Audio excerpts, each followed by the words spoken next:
Misalnya, itu contohlah yang ekstrim. Tetapi mungkin Cik Soflan boleh terangkan? Ya, yang saya analisa saya sebenarnya adalah seperti macam ni.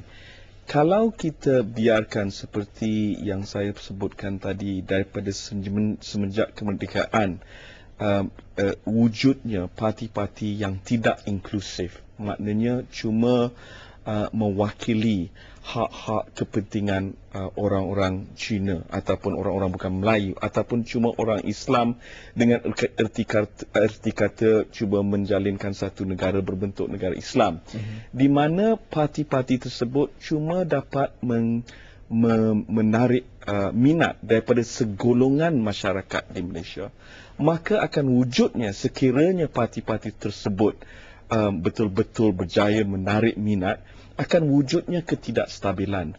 Dan itu yang kita lihat pada 1969. Dan sekiranya parti-parti tersebut dibenarkan menarik minat daripada golongan-golongan tersebut, dan mungkin wujudnya kegeseran perkauman yang seperti disebut. Dan oleh kerana kegeseran itu perlu ditandingi, stability mesti dijaga, maka kita lihat bahawa kita ada ISA, kita ada OSA, kita ada kontrol atas media, atas judiciary. Ini bukan sebenarnya, kalau kita lihat, bukan bererti ia ni disebabkan oleh Tun Dr. Mahathir ataupun Abdullah Badawi ataupun Anwar Ibrahim, bukan. Tapi ekosistem. Dia menurut sistem, maknanya disebabkan kelemahan sistem, disebabkan wujudnya parti-parti yang tidak sebenarnya menarik minat daripada keseluruhan kaum. Seperti katakan DAP, kita mengaku bahawa sebelum Tunku Aziz dilantik, mana ada orang Melayu dalam DAP?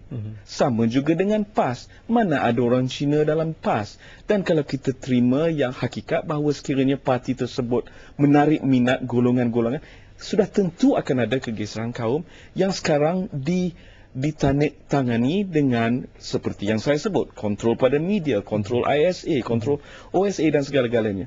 Jadi yang ISA, OSA dan segala reformasi yang kita perlukan tidak akan hilang selagi parti seperti itu, di mana yang saya panggil itu non-inclusive party, tetap wujud di dalam sebuah negara seperti Malaysia. Memang sebuah parti seperti itu akan menyebabkan kegeseran.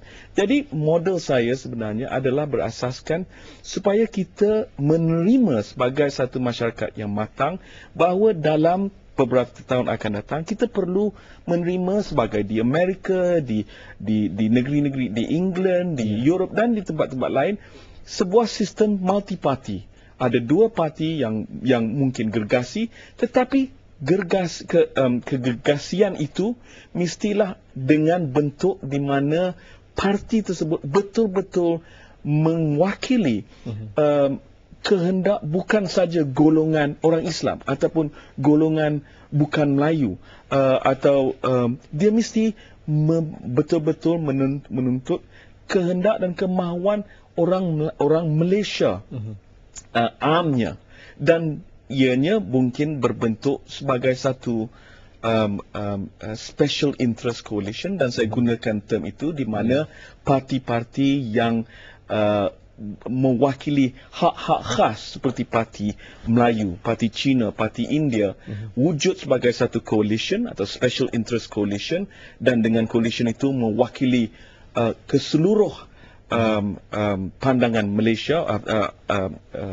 kehendak orang Malaysia, ataupun satu general interest party di mana cuma satu parti tapi dia seperti keadilan, katakan dia menarik minat daripada orang Malaysia pun boleh menyertai semua.